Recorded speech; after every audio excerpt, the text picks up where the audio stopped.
Blackthorn, do you have a moment? Not really, no. This won't take long.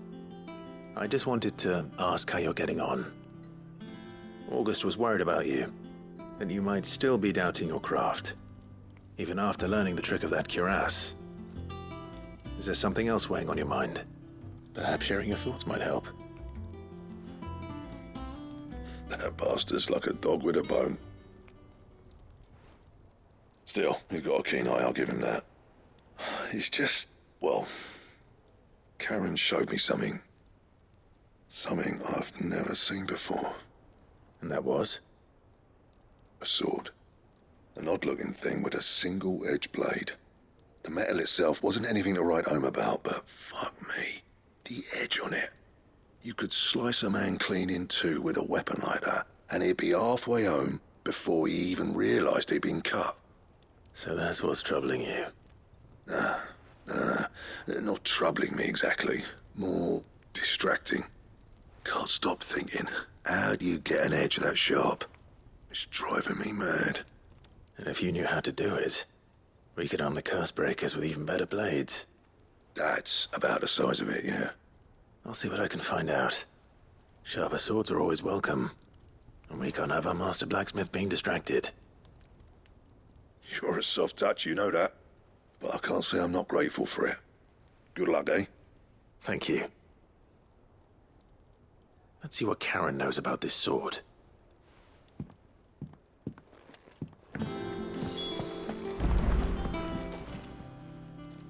You're looking well, Karen. What do you want? Out with it. I want to know about the sword you showed Blackthorn. Single-edged and extremely sharp. Running around after him again, are you? I suppose I am, yes. But I need to help him find out how to work an edge like that. It's driving him to distraction. Little wonder, I suppose. There's not many like that make it as far as the twins, and those that do go straight into private collections. Which made it nice and easy finding a buyer. Can you tell me who bought it? Where is it now? You think I tell people who my clients are? Suppose you're not likely to go nicking him off me, are you now? Fine. If you stop mooning at me like that. Lord Ignac's the man you want. Dalmekian bloke. Collects weapons and the like. And he's got more money than sense, which is why he's one of my favourite clients. Reckon he'll still be at the inn in Dalamil, where I left him. Thank you, Karen. Oh, and he's a touch eccentric, if you take my meaning. I appreciate the warning.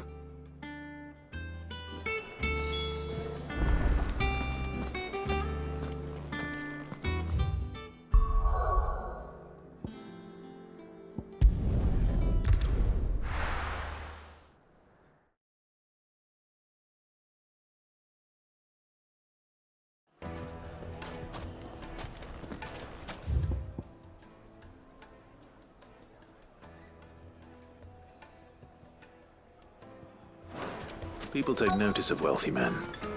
Shouldn't be too hard to track down Karen's collector. They're saying Drake's Fang is gone. The whole Mother Crystal gone. What are we gonna do? Calm yourself. We don't know for sure. It could have just been a trap. Welcome. If you're hoping for a bed, I'm afraid you'll have to look elsewhere. One of your patrons has purchased the use of every room, hoping to... My reputation will be ruined! Ruined! Calm yourself, Lord Ignac, I beg of you, before you do yourself a mischief. Pardon the intrusion, but... Out! Get out! I paid for these rooms so I wouldn't be disturbed. Leave me be! Please, allow me to apologize. His lordship is going through a difficult time, and he's never been fond of guests arriving unannounced. Radim! Get rid of the filthy oaf this instant! Very good, Lord Ignac. Would you mind stepping outside for a moment?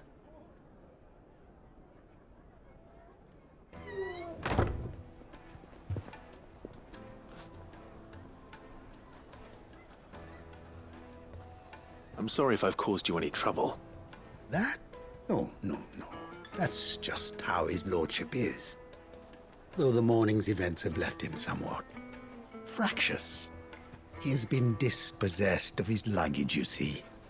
The thieves also made away with a considerable amount of coin. Coin the innkeeper will soon be keen to collect. I don't suppose a certain blade was among the stolen items. A single-edged sword. It was purchased from a merchant friend of mine. Ah, you know Lady Karen?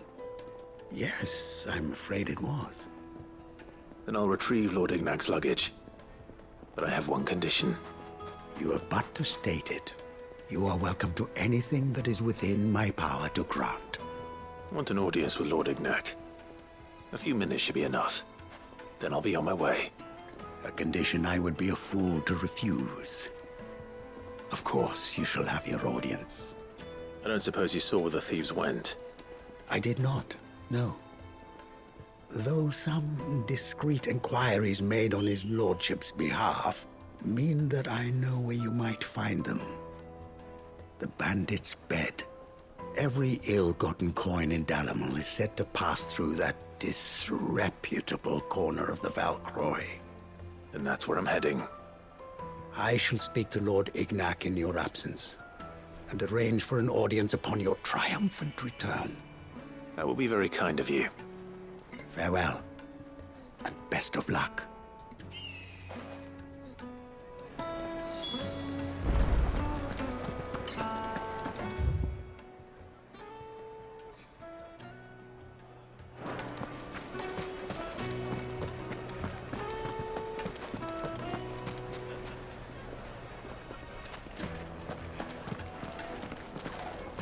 Master Lubor says Drake's fang has fallen. Does that mean the furnace is going to... Our hero returns. You and I... What? Alas.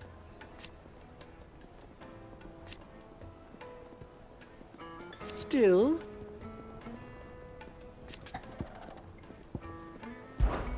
ours is a blessed corner of the Valcroy.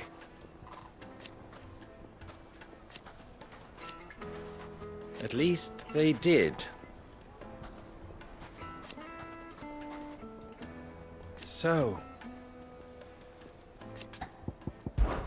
that was your doing, was it not?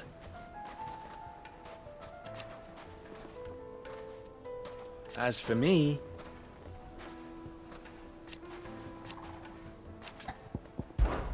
my ears are always open.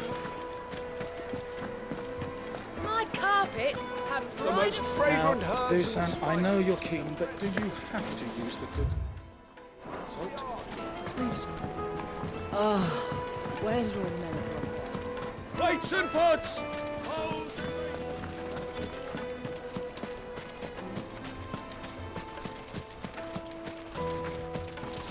Are you looking for something in particular?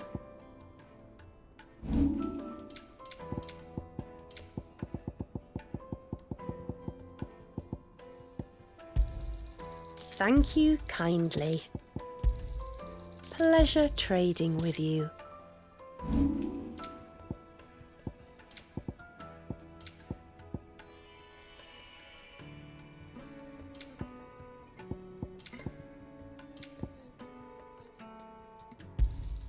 My thanks. An excellent choice. My thanks. Here you are. No, I've been telling you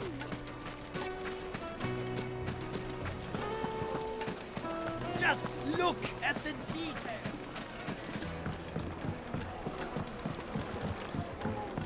The Now, juiciest meat Dusan, from I know Green's. you're... It would make a fine gift.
safe.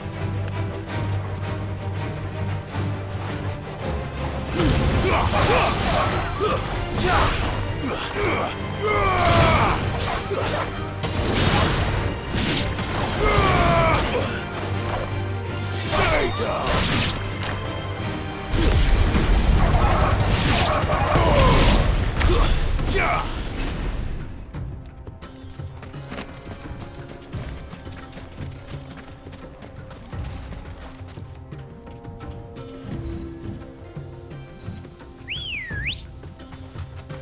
Ready, girl? Run like the wind.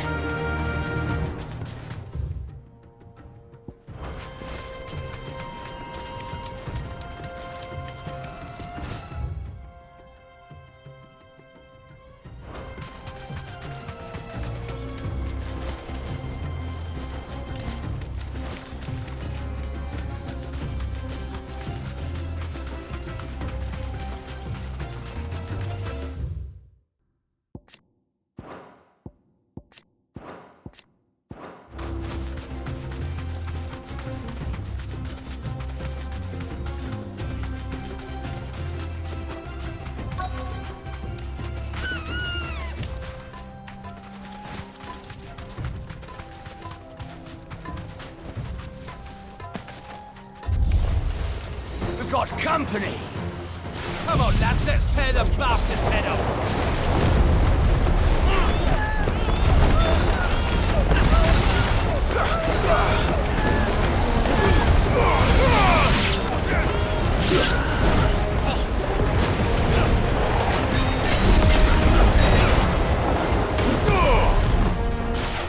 All yours, Torgal!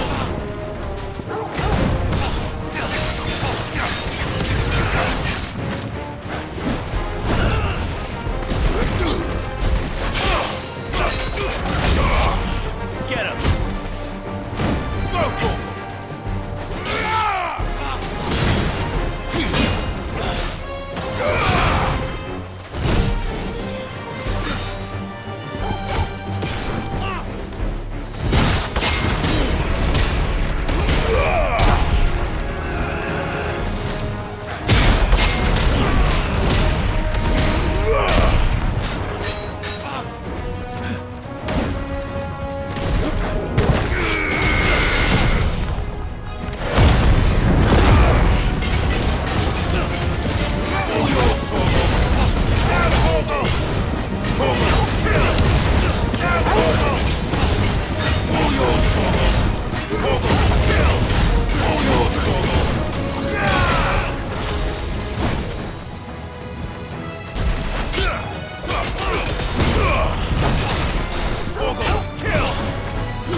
This must be Ignac's luggage.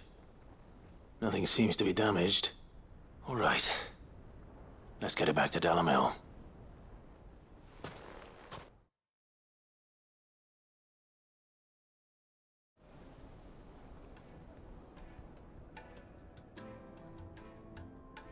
I hear I have you to thank for the return of my effects. What shall I call you, my good man? Wyvern. Glad to make your acquaintance. A formidable name indeed. Well, Wyvern, I appear to be in your debt. Redeem here tells me you wished for an audience. Is that all? A few moments of your time should suffice, yes. You're a peculiar fellow, Wyvern. All right, speak. Master Wyvern was wondering if you could tell him about a certain single-edged sword you recently acquired. Oh, a true work of art, that one. Karen drove me hard on the price, but I would have sold her Radim here to get my hands on that sword. It was made in the Outer Isles, far beyond the Twins, and is used exclusively by the practitioners of a unique school of swordsmanship. They believe no combat should ever exceed a single strike, and hone their blades to such perfection that none ever does. Each sword is made for that one perfect stroke, and for that stroke only.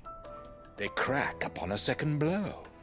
There's a brutal sort of beauty to it, really. But how do they hone such an edge? Fine question. Why, they use a whetstone, of course. Whetstones, rather. A whole array of them, ranging from the coarse to the fine. 10,000 licks with the sharpening stone, then 10,000 more. But it is the final stone which lends the blade its legendary sharpness. A mineral quite foreign to this great realm of ours. And that is the key. The secret ingredient. Wyvern, it occurs to me that my little lecture is hardly equal to services rendered. Take this, together with my regards. The very stone of which I spoke, far rarer among collectors than even the blade itself, and a far more fitting payment. Thank you. Pardon the intrusion, my lordship. However, it is long past time we prepared ourselves to depart. So it is. I am locked in bitter competition with a rival collector of curiosities. I am one step ahead of the unscrupulous scoundrel, but he is hard at my heels. Are there many other collectors out there? Too many to count, but only one do I consider my nemesis. Lord Byron Rosfield, and is a perennial thorn in my side. I can imagine. Farewell, Wyvern, may our paths cross again. Radim, we mustn't dawdle.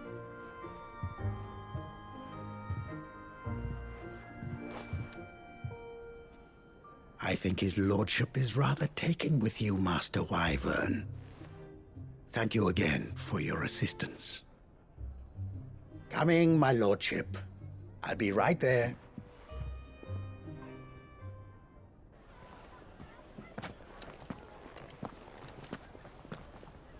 Trust Uncle Byron to find such an interesting rival. Now, let's see what Blackthorn makes of this whetstone, shall we?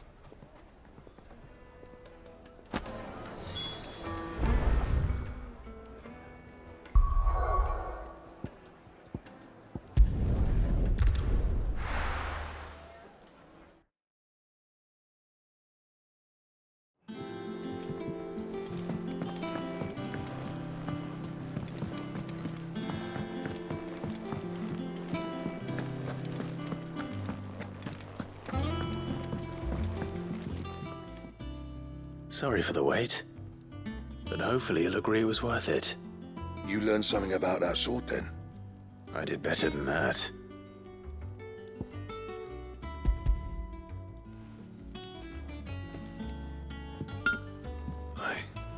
Whetstone? Yes. But not one you'll find anywhere in Valisthea.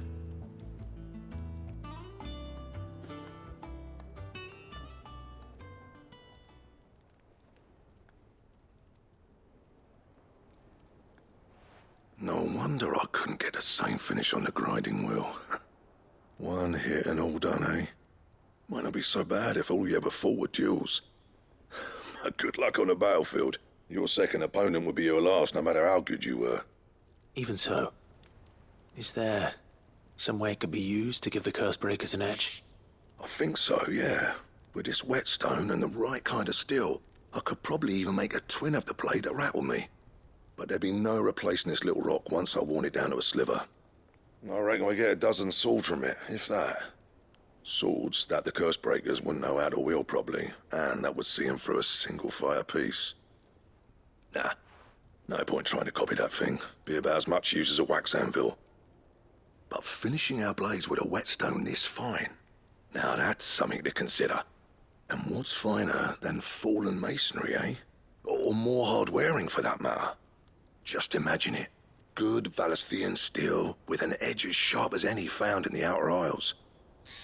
I won't make a copy, nah. I'll make something much better. I'm sure the curse breakers will be delighted. Just don't push yourself too hard. Don't you worry about me, sunshine. I've been working day and night since I was half your age, and I'll still be here when you're long gone. Hey, thanks, Clive. I mean it. I owe you one, August too. It's good to know someone's looking out for me. He'll be happy to hear you said that. And I'll see that my debt to you's paid. First new blade I make's got your name on it. You come and find me when you've got the materials. All right. I will.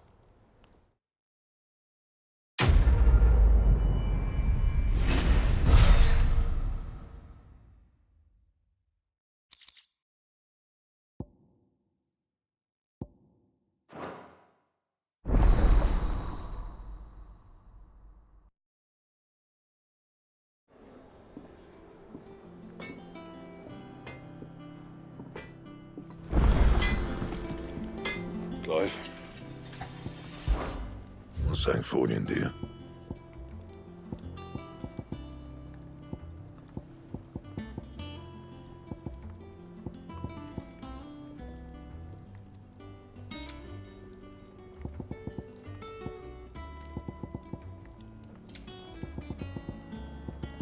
Anything else? He cracked the crystal too. You're joking. It's no joke. Drake's fang is gone. There's nothing left but a crater.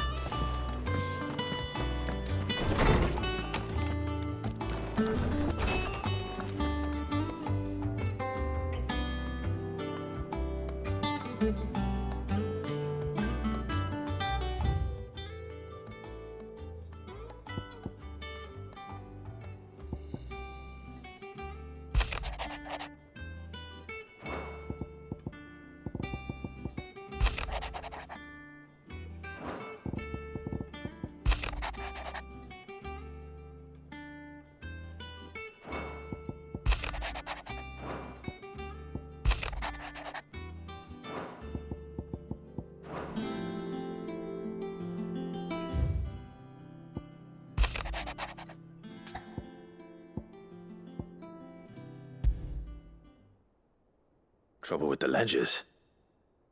Shouldn't he be asking Otto for help?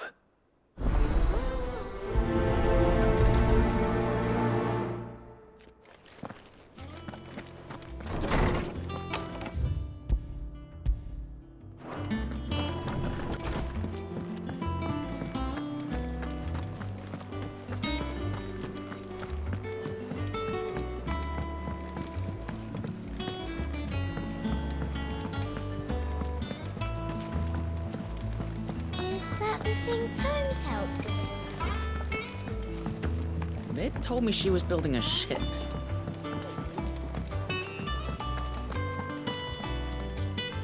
Clive, did you get my letter? That's why I'm here.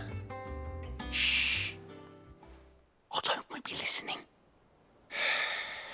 Is this better? A little. Listen. I've some bad news. It turns out the Hideaway may be slightly behind in its payment to certain lenders, and it's maybe my fault. But I swear to the goddess, I thought I had the numbers square. Sadly, that square turned out to be more of a circle.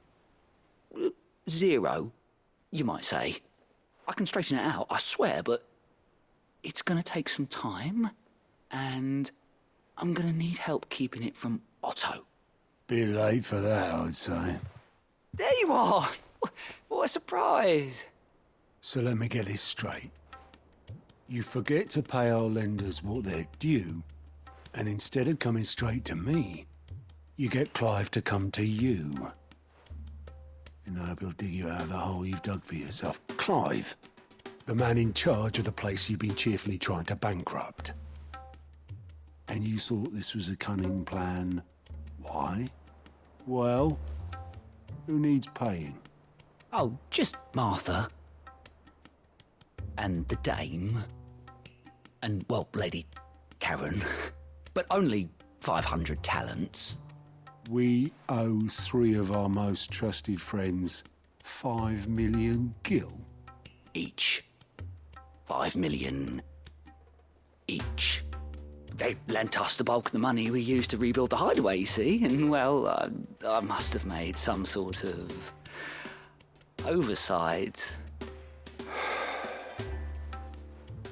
Those ledgers were my responsibility, and it was my decision to entrust them to you.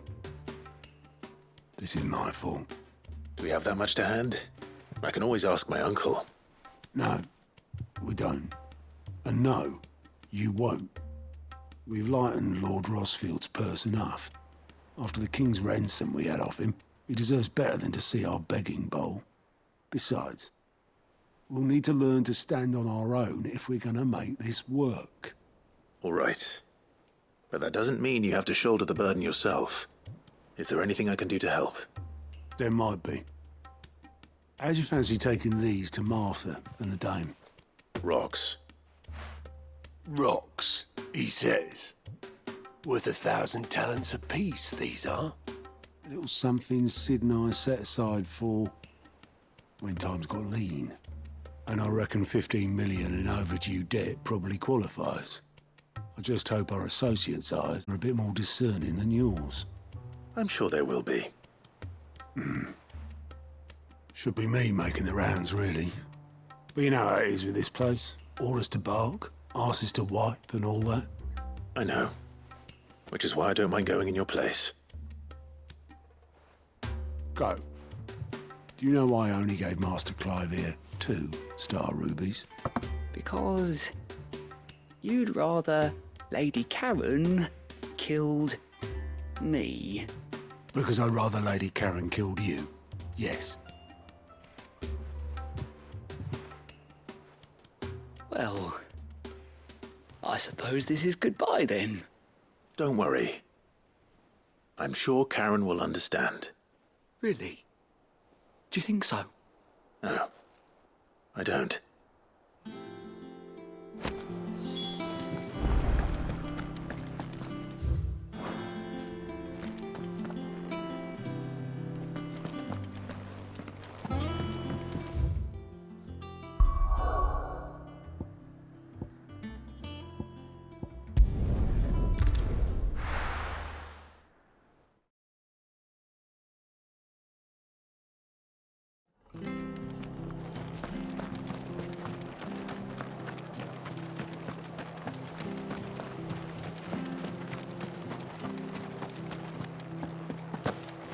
But the Empire have dragoons.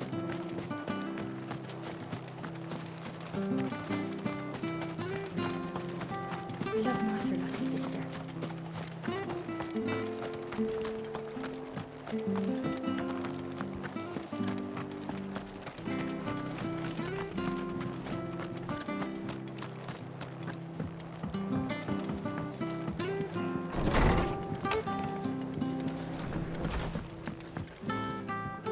Clive, we weren't expecting you. I wasn't expecting to be here. But it seems we still owe you a considerable amount of coin for your help with our rebuilding efforts. And though I doubt it's what you were expecting, we were hoping you'd take this as payment.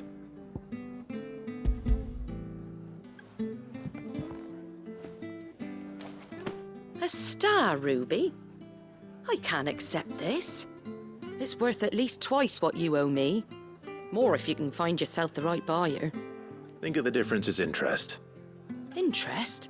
If word got out I charged that much, no one would ever borrow from me again. Anyway, why are you the one here asking me about this? I'd have expected Otto. Bit much sending the Lord Marquis out to settle your debts, isn't it? The old goat working himself to death again? Something like that. Most days I think he's the only reason the hideaway's still standing. Same as always, eh? Back when the place was nothing but a twinkle in the eye of a recently retired Lord Commander, word is he was the first one Sid reached out to. Probably knew that without his strong arm and level head, the idea would never get off the ground. Sid may have been the face of the hideaway, but Otto's always been the backbone. And when Sid passed away, we were all worried that would be the end of it. That Otto would just give up. His death was hard on everyone. But it must have hit Otto hardest of all. But he didn't give up, did he? Quite the opposite, in fact. If I recall, he was the one who nominated you as Sid's replacement, and rallied the rest around you. I reckon what he saw in Sid, he saw in you too. And don't we all? Doesn't hurt that you're half as stubborn and twice as handsome, neither. That, and you keep good company. I suppose I do.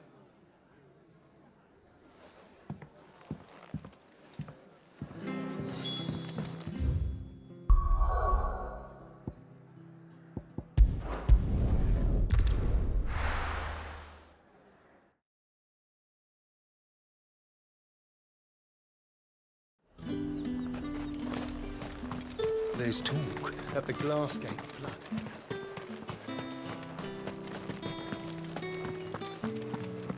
Citizens are free to come and go as they please. Did you hear? The gates to heaven. I want to see you again. What am I going to do without sweet water and oil of talc? Milady, I come bearing gifts.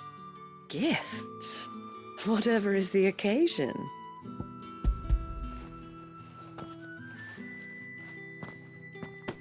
Oh my. Clive, you really have outdone yourself. Otto asked me to give it to you. To settle the hideaway's debt with the Veil. And to compensate you for the time it took us to do so. You disappoint me, Clive. I thought you might finally be warming to me. Tell Otto he can keep his baubles. I tried to tell him as much the first time around. The man owes me nothing, nor does the hideaway. My contribution to the restoration effort was made freely and willingly. It was the least I could do.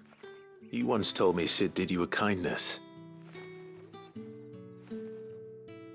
I'd like to do the same. Please, accept it. For my sake. And for Otto's. For all of us. For all you've done. It is rather fetching, isn't it? Very well. Otto is lucky to have you, Clive. I doubt anything could ever replace his son. But you and the others at the hideaway are the closest thing he has to family. Otto had a son.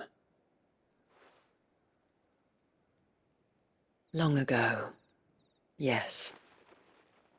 Sid told me Otto lost him when he was just a boy, and blamed himself for not being able to stop it. I don't know how it happened, whether there was anything he could have done, but it was clear that it weighed heavily on him. I didn't know. How could you have? I doubt anyone did. Besides Sid, I've never met a man more keen to bear his sorrows in stoic silence. An ill habit, given that both have always been surrounded by friends desperate to help them. I'm beginning to see that.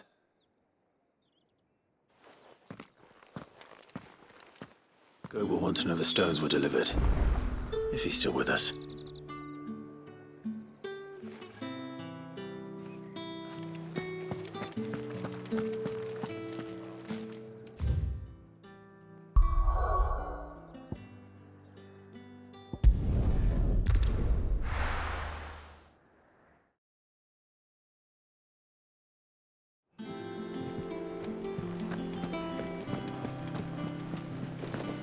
Is that the thing Tomes helped to build? Mid told me she was building a ship.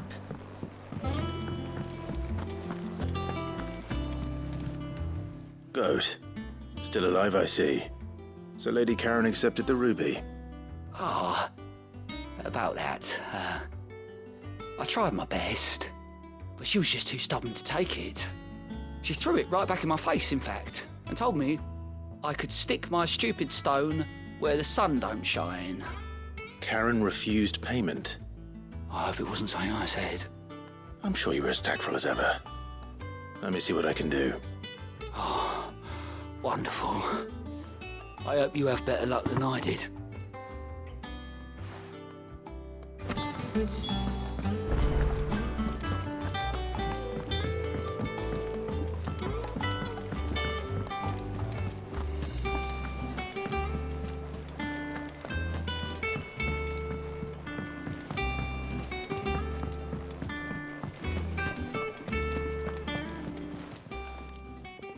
Lady Karen, Goat tells me you weren't happy with our offer. Would you prefer the debt was repaid in coin? What debt? I don't recall lending any of you lot me hard-earned gil. I may have tossed a talent or two in the Hideaway's coffers, but those were donations, and you can hardly call it charity if you go asking for it back. Of course not. But one good turn deserves another. And our circumstances have changed. Surely you wouldn't shun the gratitude of a pauper who happened to have become a prince. Oh, so you're a prince now, are you? Fine. But I'm selling it and taking what I'm owed, then you're getting the rest whether you like it or not.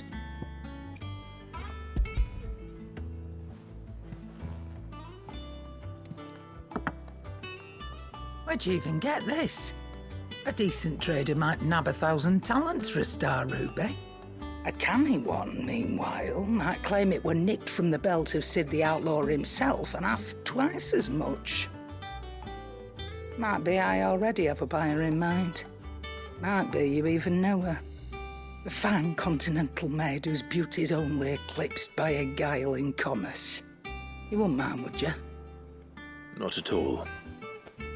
Just be sure to tell her that it's always a pleasure doing business.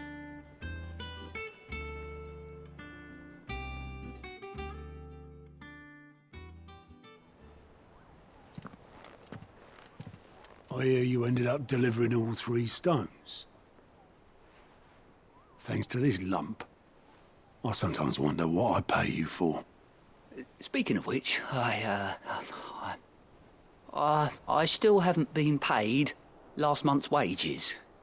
Oh, so you remember what's owed to you then? Get your ass behind that disc of yours and don't get up before those ledgers are square. Right away.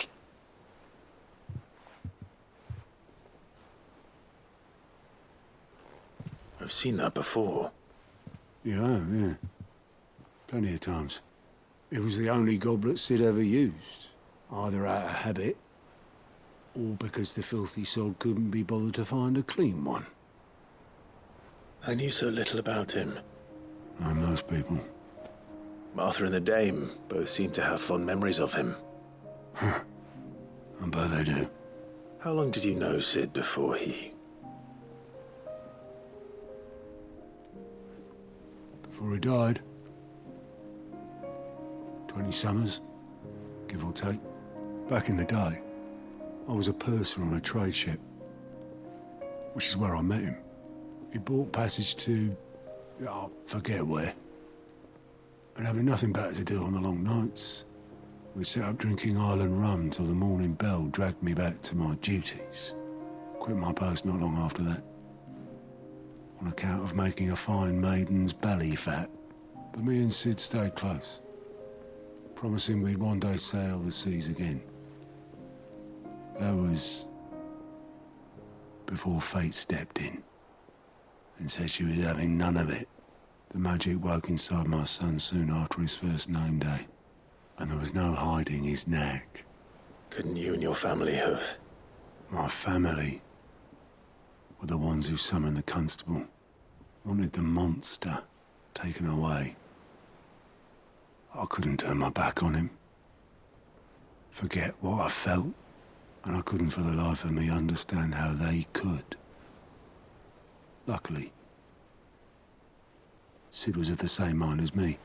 It was him who stood beside me when all I wanted was to tear the whole world down. Him who cried for me when I had no tears left of my own. Him who swore he'd do everything he could to stop it from happening again. And he was true to his word, too. Left the Royal Army once and for all. His ranks, his ribbons, gone. Just like that. Threw away everything he had. All to right a wrong that no one else had the courage to face. I knew then I'd follow that man to the ends of the earth.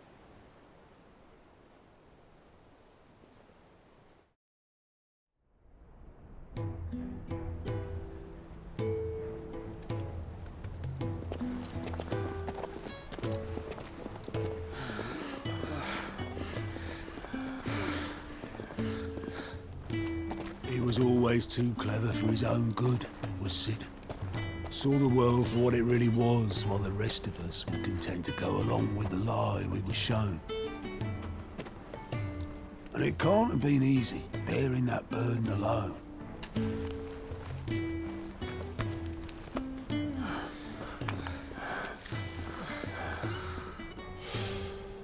But he didn't let it stop him.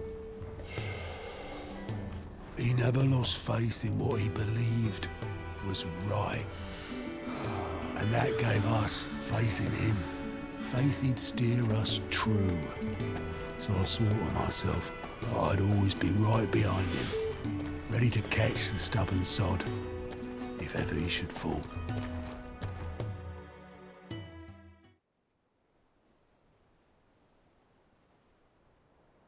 But I couldn't even do that.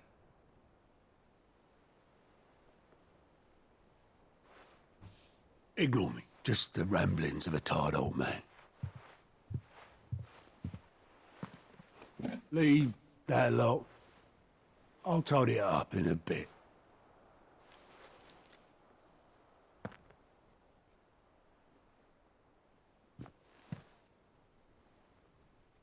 This is Sid's handwriting.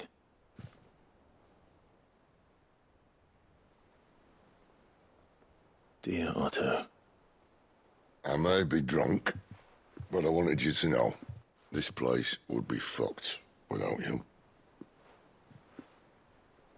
Love you, you grumpy old sod.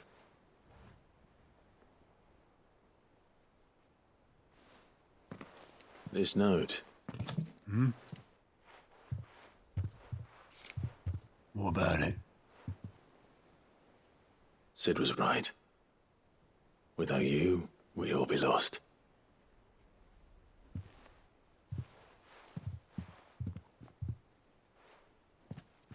He should have bloody well said so then. Just once. Before he went. But then, why would he? Him, or anyone? I'd only have told him to piss off.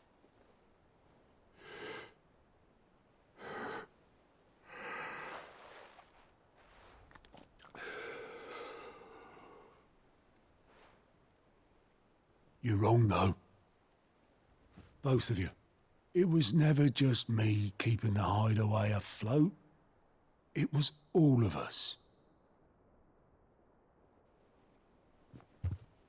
I just shoved people in the right direction, and I barely seem to be able to do that anymore.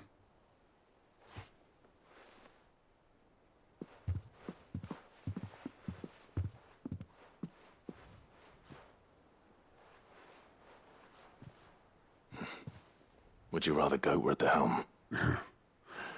Well, maybe I've got a few more years left in me. I'm going to hold you to that, Otto. Before you go, Sid would have wanted you to have this. But that's This'll do me just fine.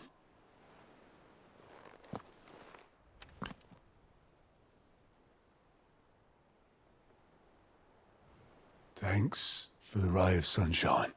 I'll see if I can't pay you back. Already have.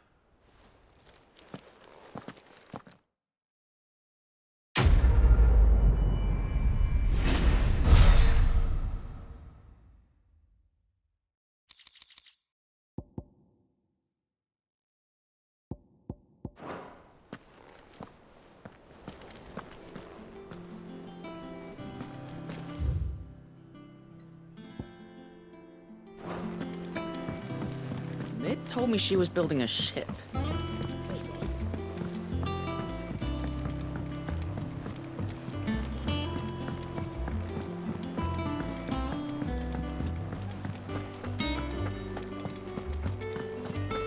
You cracked the crystal too? You're joking.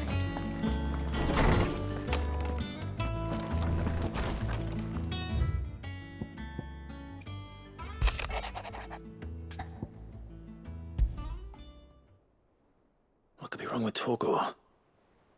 He seemed well enough when I last saw him.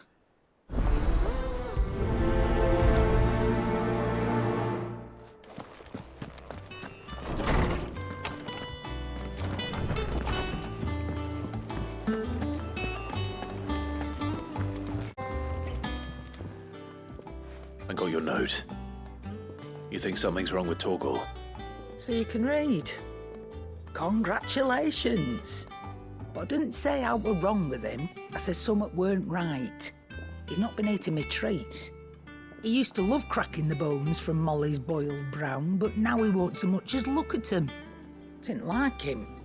Which is why I'm of a mind that his mind's on something else. You've not been working him too hard, have you? No harder than usual. Is that it, boy? Do you need a rest? What was it you said he was? A frost wolf?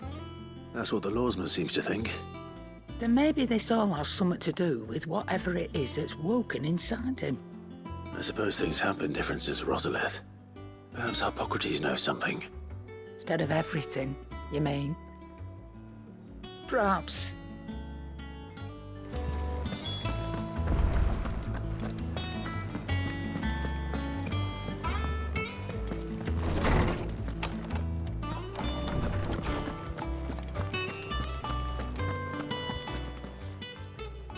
Lawsman, I need to ask you about Torgor. Something's not right with him. He isn't ill, is he? I don't think so. But according to Lady Karen, he seems to have lost his appetite, which is certainly a new development. She says he's hardly been touching his bones of late, and she believes it may have something to do with what happened at Rosalith Castle. I rather think she might be right, though not about his appetite. All canids are instinctively inclined to crack open bones for the rich marrow that resides within, and I see no reason why a frost wolf should be any different. Accordingly, I suspect it is not a lack of appetite that afflicts Torgor, but a surfeit of it. If we assume that his newfound magics require additional nourishment to sustain, it may well be that the bones Lady Karen is accustomed to providing are no longer sufficient. Frost wolves, after all, habitually prey upon far larger animals, whose bones may yield altogether different nutrients.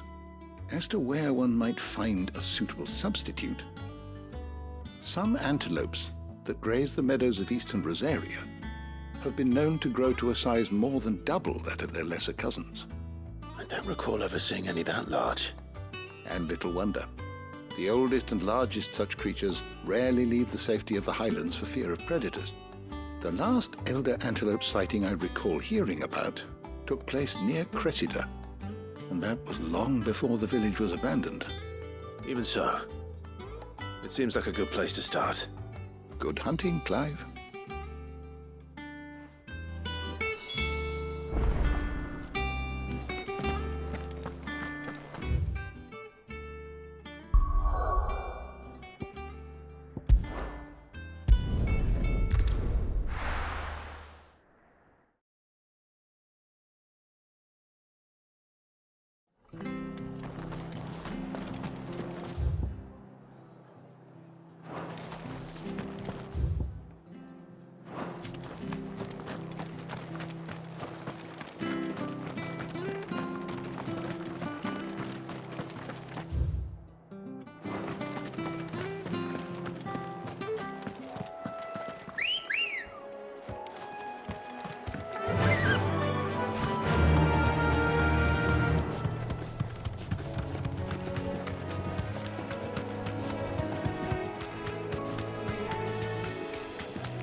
safe.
Well, it's certainly quiet. If I were a giant antelope, it would seem like just the place.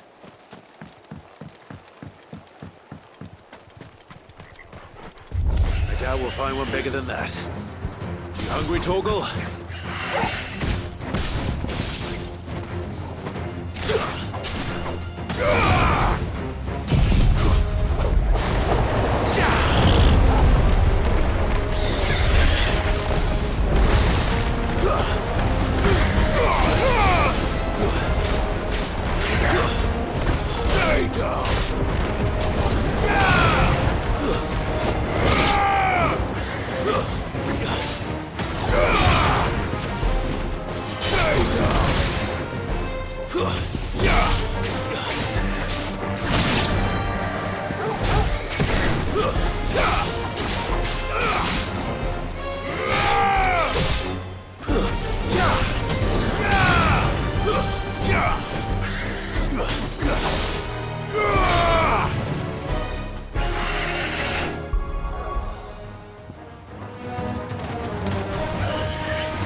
You're finished!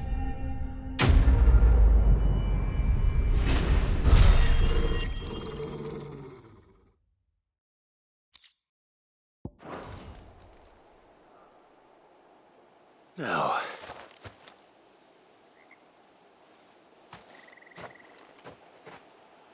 will it be enough, I wonder?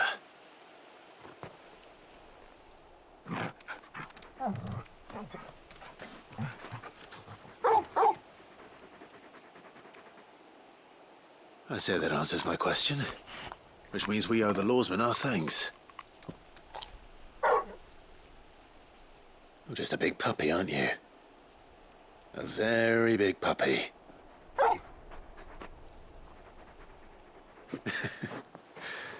You do know you can take that with you, Torgal. Lady Karen will be relieved to hear you've got your appetite back. Come on, boy.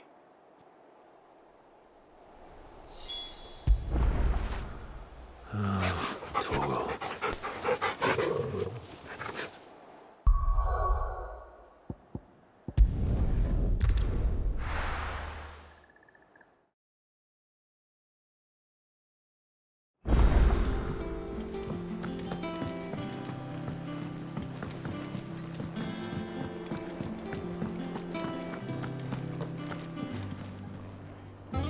I noticed you and Torgal had gone off somewhere. Take him for a walk, did you? You could say that.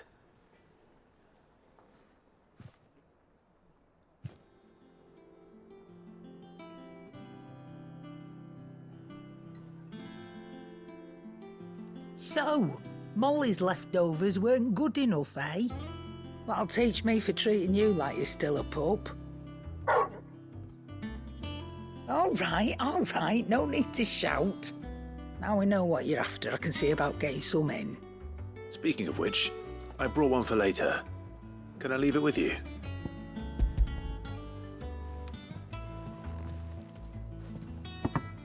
You can, aye. I'm nice like that. In return, you can thank Tomes for me. The bloody know-it-all. I was just on my way to see him.